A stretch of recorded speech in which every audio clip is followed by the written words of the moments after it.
Welcome to Stylist Soul Tribe Conversations. I'm your host, Lisa Huff.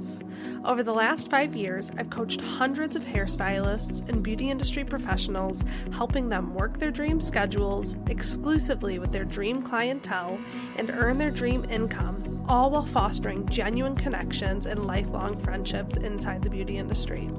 In this podcast, we dive deep into abundance, manifestation, business building strategies, and creating a life that you are truly proud of, both behind the chair and at home. Are you ready to embark on a journey of personal growth, success, and sisterhood? Then hit that subscribe button now and get ready to experience the pure magic of Stylist Soul Tribe Conversations. I'm assuming the reason why you may be semi-inspired to talk about this is because you had the resource fair. And I assume that there was a ton of different ideas and different routes, and everybody was so inspired, and nobody knows where or how or when to start on all of these things. And not only that, but they already have shit that they're doing and implementing.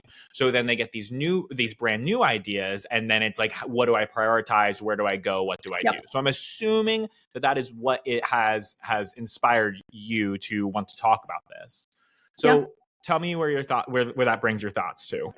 Yeah, I mean, and obviously the easy answer is like, don't get distracted by all the ideas, keep doing what you're supposed to be doing. But like, there's also a fine line of like, you've implemented all the things, and like, when do you decide that it is time for new ideas? Like, when do you realize that you're in a space that you can take that in? How do you choose what they are? How do you bring in little tasks into your business that aren't already part of your regular flows? How do you decide when that's appropriate? And then how do you actually start to do it?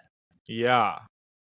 Do you have a process for that, or a solidified answer to that? I mean, I do like post-it planning, and the not all of it's going to get done, but some of it will. And like, I just kind of also say like, if this idea like festers long enough and the time doesn't happen, but it stays on the to-do list, it stays important, it stays relevant, eventually you do that. But I would also love to hear your process on it. Yeah, I will say that I allow for fluidity in my business sometimes. I would say I've gotten a lot tighter and more boundaried when it comes to distractions and things like that, and new ideas at this point, because in the past I have noticed how getting distracted or new shiny things that I chase have literally tangibly decreased the results of what I was mainly doing. Like I kind of like learned my lesson the hard way, know? And so because of having that previous experience, I try my best to be very disciplined in my focus. And that does not mean though that I don't leave room for ideas. And what I try to first off and foremost look for is ideas, and stay open to, and also always ask my team for feedback about ideas around what the current focus is, right? So like, if we have a current focus and current goal in our business, how can we take all the creativity of new ideas and new exciting concepts and then apply it to the main thing that we're focused on, so it's not pooling my energy too far away from the main thing that I want to make happen and make successful. And what if you even went back into like the main thing? Like, how did you even get to that point and get that so crystal clear? Because I know you said like with time it's become tighter and tighter, but like back when it was looser and you even found what you have currently, like, I think that's a fascinating process for people too.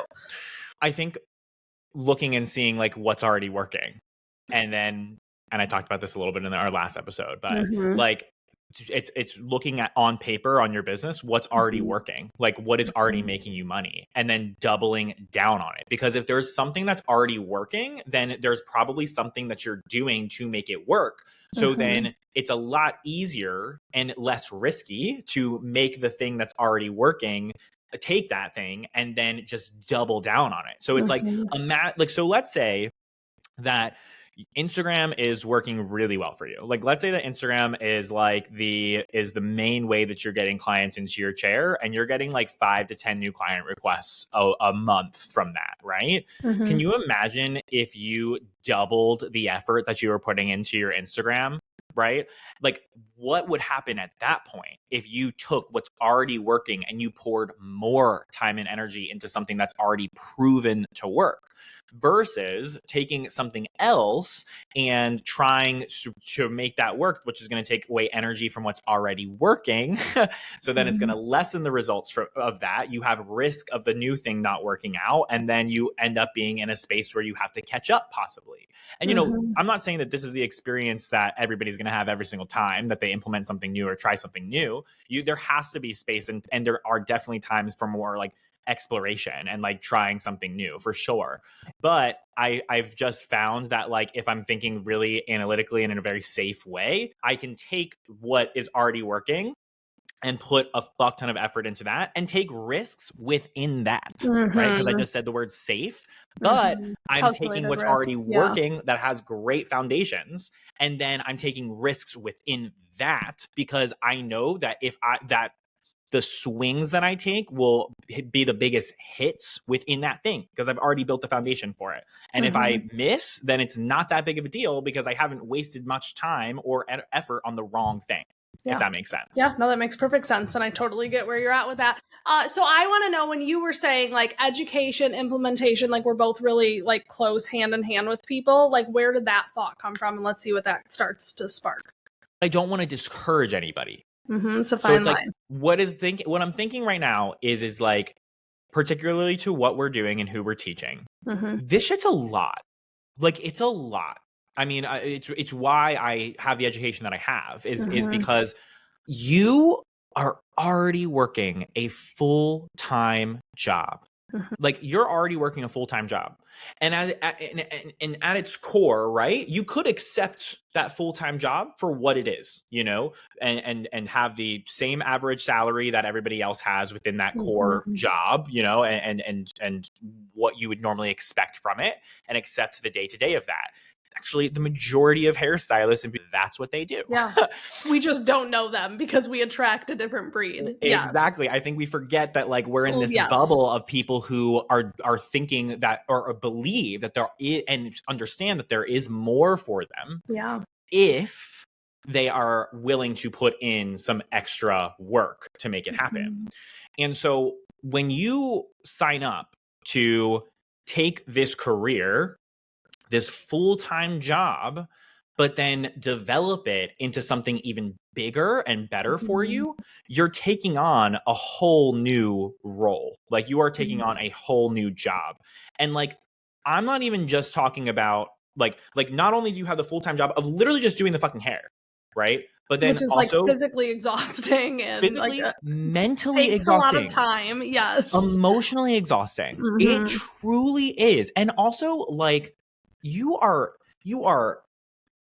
thinking in a scientific way in the way that you are approaching the way that you are doing the actual services. You are emotionally draining yourself with the interactions that you're having with people throughout the day. And you are physically, laboriously popping off all throughout the day, right? Then if you do own your business, then it's not just about the growth of the business, right? Because that's what I'm kind of referring to, at least at the beginning of what I was saying. But it's also about the maintenance of the business, like the bare minimum of maintaining the business and keeping it fucking open, right? So like inventory, for example, cleaning that shit, et cetera, right? So it's like you are signing up for, first off, if you're going to be an owner of your own business in any way, shape, or form, you are signing up for being fully responsible for that maintenance on top of your full-time job of doing the hair, right? If you are going to sign up for tapping into the potential that this has for you and developing it to a new level in which you are able to continuously do what you absolutely love for a living, but then make a really fucking badass living doing it and also be able to work less and create a great lifestyle for yourself while doing it, then you are signing up for having probably like 3 different jobs. Yeah. Like you're working 3 jobs. Yeah. Right. So I guess I just want to say that like, it's really, I just understand when people are burnt out and they feel unorganized and they don't know where to focus and this just feels really heavy. Like I validate that and I understand it. And what I hope is, although I am very intense sometimes and I'm very like fucking businessy and crazy and nerdy about that stuff, I hope that like I mean, this is why I created Previous Pathway. Like, it's literally like the entire foundation of what I created. It's like, what I hope is although I'm giving you quote unquote more work, I'm giving it to you in the easiest, most tangible way possible that will be easy for you to implement, but then also that will make your life and job easier after you implement it. Right. Yeah. So yeah, I guess like when you brought up this concept to me, it wasn't just, it didn't bring up for me just like how to prioritize and what to focus on and how to actually implement new ideas, but it also brought up to me just like that this is already a lot, like this is already a lot to do and it's a lot of work, and I don't blame people for feeling a little burnt out of it. Absolutely. But I have a very positive and motivational flip side to it, but I'm going to pause. Okay, here's my thought. It's a fine line though, because we do attract these, I don't know what we're going to call them, but I'm one of them. You're one of them. These motivated hairstylists. Over the top motivated. So it's this fine line that we balance of, as soon as things get even an inkling of stagnant, we're craving so much more. But then the moment we go from more, it's overwhelmed city. And it's like, where is that balance? Because it's like, we can say, oh, even if you're overwhelmed, like just stick with what's working, maintain what's working. But why the hell do we all have that like deep inside of us? And I think as much as like you want to coach and I want to coach to stylists just doing the day in, day out and day business, they're drawn to people like us because we've taken it even a step further than that into a career that we're so passionate about, and they feel that passion, that excitement, and they want to like get behind that as well in their own form or, right along with what we're doing. Yeah, I agree with you. And I think that like, I mean, I just talked to this like salon suite owner, and they listen to the podcast. So hello. Hi. Hope that you're doing well. They asked me, so basically what they were talking about was, and I've talked about in the podcast before about how there was a huge shift in the independent ownership post pandemic. Like everybody opened up their own suite. But right now, these franchisees are really struggling with churn because one of the two things is happening is either some of these people are actually really entrepreneurial and they got into a suite and now they're opening up their own salons. I'm seeing that even within my own community. But the majority of it is, if they're within the churn, not the people who stay, but within the churn, is there's a lot of people who did not realize that they were signing up to run their own fucking business, particularly a salon suite business. If we're talking about that, where like you don't have foot traffic, you don't have the natural marketing of just being around other people, right? And people don't really realize like what they're signing up for when they become their own business owner. And somebody was asking me like, and they wanted to talk to me about developing a business education thing for them and whatever it may be. And I asked them, I was like, do you guys have parameters for the stylist that you bring on? Because I think it's important for these franchisees, if they want to see longevity in their own businesses, to start to be more picky and choosy about what stylists sign up to be in these spaces and who they give leases. Because or else you're just signing yourself up for a bunch of churn and like really low retention of your tenants if you're not screening this person to at least have some sort of either strong foundation of clientele. But even that's not enough. Like actually like interviewing them and asking them like, what is your plan to continue to do well in your business? And like convince me that you're not going to be bored of owning your own thing 2 years from now. Because I mean, I'd be lying if I said I don't think about sometimes just going to clock into a commission salon because it's just so much easier. I'd be lying if I said I don't think about going to just work at a coffee shop sometimes. How peaceful 100%, just clock in, the money's ticking, you smell good coffee, you clock out like that. It's interesting, the shift, which I won't do because I have that drive so hard, but it's interesting that like overdrive everybody felt into a what have we created into a where's that happy medium, and let's just let those people fall into the place that fits them better. Sure. Yeah. So this person asked me then, they were like, why do you think that these people just don't want the business education, or like they don't want to focus on the business? I was like, well, look at the fucking demographic, like look at the industry. Like the reason people got into this industry was because number one, they're creative and they're passionate about what they're doing and making an impact on other people. But also, this is literally like the creativity side of it. It's the opposite of the traditional college route where you'd be focusing on more like, book theory type concepts traditionally, right? And so like business, the concept of business, the study of business is a study, and it's a traditional college route situation, right? And we went in the other direction because a lot of that did not resonate for the majority of us, right? Like that's why we got into what we're doing. And so it's like we're taking these like really passionate people who originally like got into this because they did not want to focus on all of that bullshit, and then give them no choice but to have to focus on that. Yeah. Literally. Or else you can't sustain a business. Right. And I think that, for me, I would say I didn't realize that I even cared about the business side of things until I got some really great education when I was going through to be a business educator, a color educator through a company. The company was very business education driven. Like they took it as a very important part of what they were doing and offering salons. And because of that, even though I was a color educator, I got like a lot of business education. And the way that it was framed like made me really feel like there was a strong why and a lot more possibility for what's out there for me. And I think that once that bites you in the ass, like it really forces you to kind of like figure out like, okay, I am really passionate. This business stuff isn't really sexy to me, but I do see what's possible for me. And that's really exciting. And to be able to do this sustainably long term and to be able to make a bigger impact than what you're making right now, it's just essential. Like it's what you are signing up for. And a lot of people I don't think realize how fucking hard it's going to be.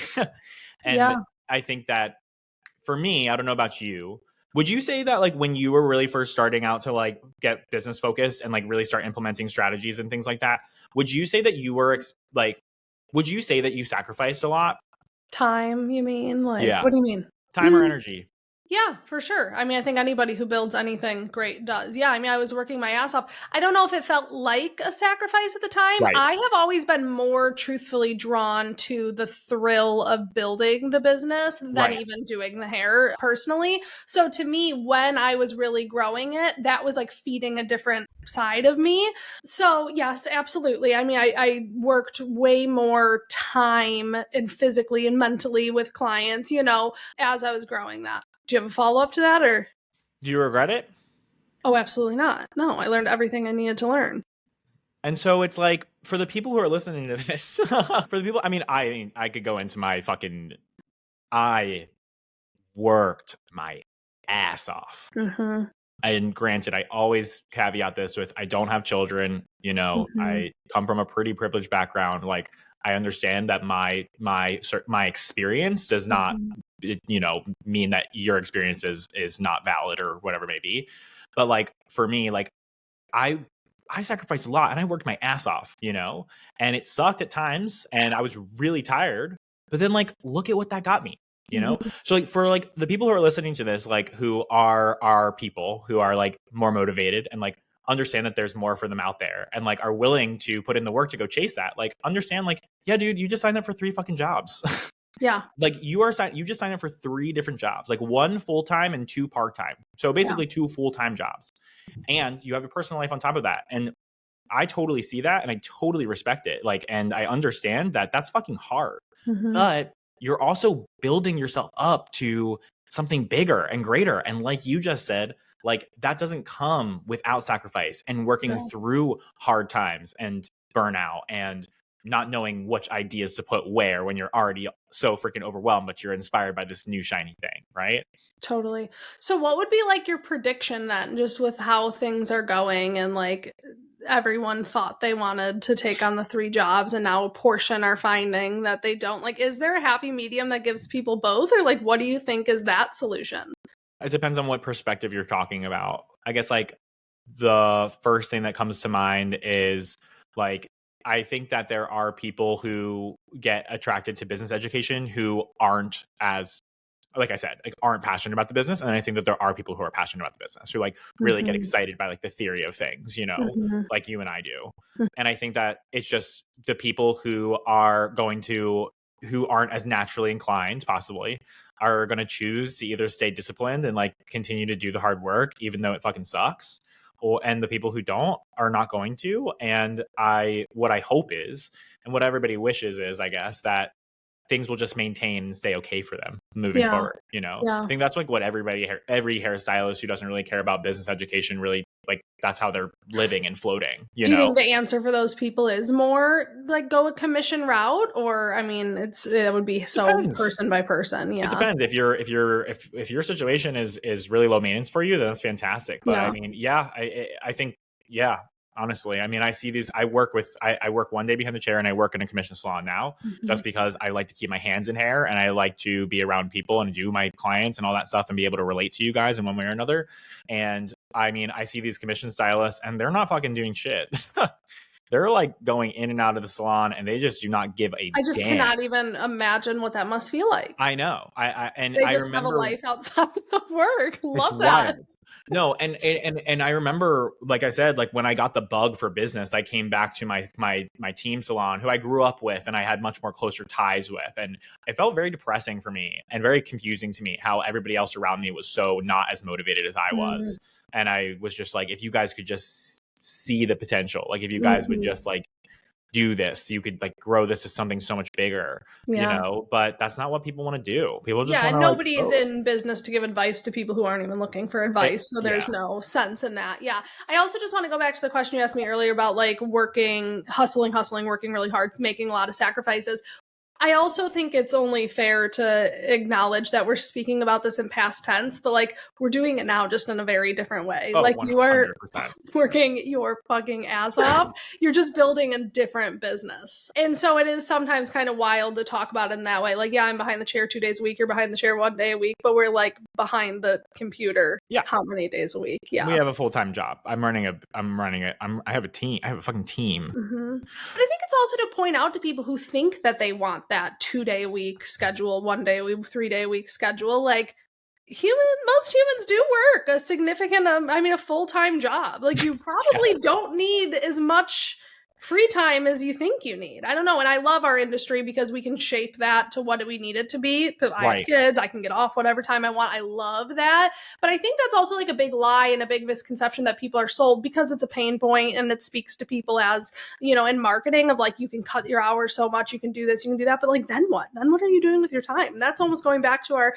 last episode. Then you get to the point where you're bored and you're like, oh, what is it? And you're just adding in something new. And it's like, is that really your purpose and your calling right now? Or are you just almost have so much time at your disposal and so much information coming in that you're wondering where to go with it? Yeah, I had a stylist get on a one-to-one with me a while ago, and they were like thinking like they just felt so burnt out, and they like were like, I think I'm done with this, and I'm going to go to college and like go to a traditional route. And I was like, do you feel like you're going to feel the same? Like, is there a possibility that you would feel the same burnout in a traditional 9-to-5 job where like you don't have the flexibility, where like you're not expressing creativity and like doing art to make a living and like also making an impact in other humans' lives? Like, I think it's really important to remind yourself of like, how fucking cool is it that you get to make any money doing this, right? And then it's like, how cool is it that you can choose to sacrifice and put in fucking hard work, even when it sucks, to be able to maximize that gift that we have, that we get to do every day to make a living, like you're either going to be working your ass off and something that you're miserable doing, or you're going to be working your ass off at something that is really beautiful and passionate, that has the potential to offer you much more. So it's like, I think that just comes down to self-awareness. Yeah. If you would be more happy, just doing the mundane tasks like we joked about earlier, that is building something for somebody else. That's one thing. But like when you come down to it, and more power to somebody who chooses to go back to school, I can't even imagine what that must be like. But like, do you really think you're going to feel less overwhelmed doing that, studying till 2 a.m. for your final, than you will navigating your fully clientele that you just feel overwhelmed by? Yeah, I think we all just need to like simplify the hell out of things. Yeah. And this person messaged me like 2 months later, I think, and was like, hey, what you said really resonated with me. I thought about it a lot. And I actually went to therapy, and I realized like I was depressed and anxious, and like it had nothing to do with the business. And now I'm doing so much better, and now the business is doing better. And I'm like, that's why I say like separating the business from your personal is so important, and looking at your business as like its own living, breathing entity instead of it being you. Because like if you look at it as like a tool, like if you look at it as like more of like a separate physical thing from you, and you look at it as like not the thing that you are relying on for fulfillment in your life, then you can look at it as something where you are fueling yourself personally in your personal life to be able to show up and give that thing the energy that it needs to then feed back into you, you know? It's not constantly attached laying in bed with you at night every night. Yeah. It's like this separate thing. And God forbid if something ever even did happen to it, you're still your own human. Like it has all its own gifts and important things in life. And it is definitely a healthy removal that I think a lot of us struggle with. Yeah. I had a life coach one time say, like, if you're looking at your business for fulfillment, then you're signing yourself up for a very toxic relationship, because you in your traditional relationships, you're looking for stability and you're looking for companionship. The companionship. And you're looking for somebody who is like, I mean, like if your partner's sad, you're sad. Like if your partner's angry, you're angry. If your partner's happy, you're happy, right? Your business, if it's not quote unquote doing well, or if it feels really hard, you don't want to attach the way that you're like how you're being in your personal life to that roller coaster. You know, that is a toxic relationship. That's like it's not healthy for you. And you know, I'm not saying that it's easy. Easier said than done. 100%. I call Lisa up all the time, freaking the fuck out about my business and like saying that it's affecting the shit out of me and I can't stop thinking about it every day. So it's like, I'm not saying that it's easy, but I think it's a philosophical practice that I think is important. That you can pull back up and say, no, wait, who is Hunter outside of my business? Who are the people that I love? What are the things that I can do that make me smile, that make me laugh outside of this? Yeah. I think we all need a good dose of that all the time. Yeah. 100%. This conversation went in a different direction. Sorry. I know. It did. My bad. I mean, we didn't, that's okay. We didn't pre-plan a ton of it. We just, I think we have so many good conversations when we're just on the phone that honestly, we need to do this every so often so it can just be documented, because it's powerful, it's important. And hopefully people are entertained and enjoy just kind of this like super casual. Do you have anything else you'd like to add? I'm trying to think. I feel like we've gone so many different directions. If I pulled something, it would be so out of left field. So that's what I was thinking. I was like, I could totally go back to talking about ideas and implementing them, but I feel like that would be weird at this point. No, I think we're good. I think the overall for everyone listening should just be like, and even going back to the woo conversation, take a beat, take a second, like where is the root of your stress or your whatever coming from? What is the bigger goal? Are you still excited about that? Check in with yourself. Are these actions that you're telling yourself you need to take that you're stressed out about still in alignment with what you actually want? Yes. Or like, what is the alternative? And does that actually even beat where you are? Because my guess is majority of the time, no, we're just being a little intense. Yes. I could not have said that better. That was beautiful. Yeah, 100%. We'll wrap it up on that then. All right. Thanks for tuning in, fam. Lisa, I love you so much. I love you, friend.